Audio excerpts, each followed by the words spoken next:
de multiples identités. Romains 8, verset 29.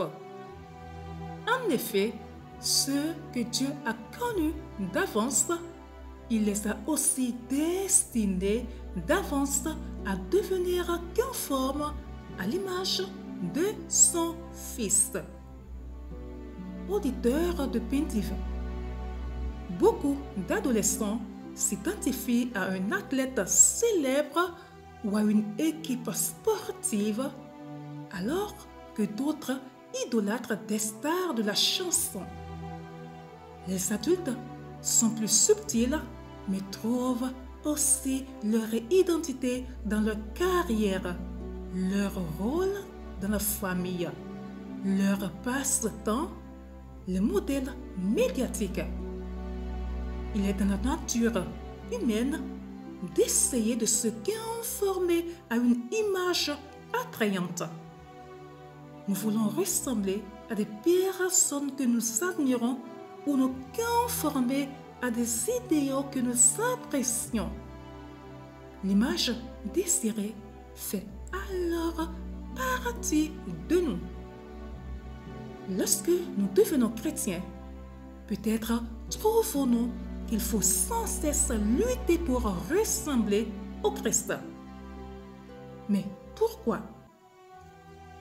Si nous portons notre affection sur lui, comme autrefois sur les modèles de la société, ne devrions-nous pas naturellement nous transformer à son image? Le problème est sans doute que nous ne portons pas vraiment notre affection sur le Christ. Le plaisir de la nouveauté et de la découverte s'émousse.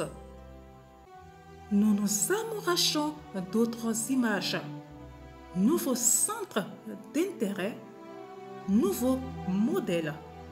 Tandis que Jésus, juste là, l'objet de notre adoration devient subtilement et imperceptiblement l'objet de notre obligation.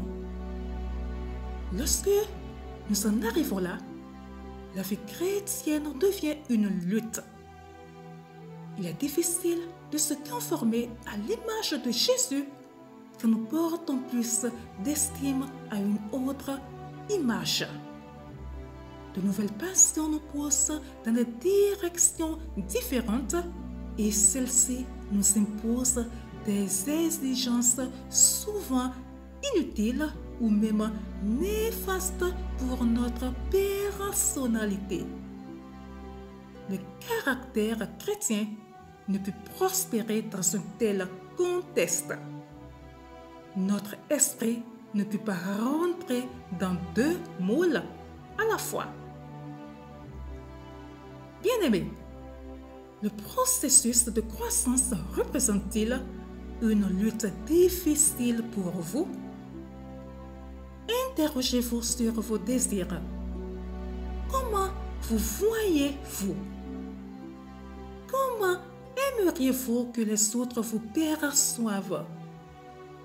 Quelle image poursuivez-vous? Si vous découvrez qu'une image autre que celle de Jésus modèle votre âme, abandonnez-la.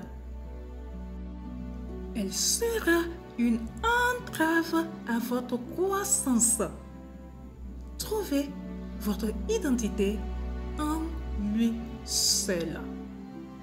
Très bonne méditation à vous et shalom!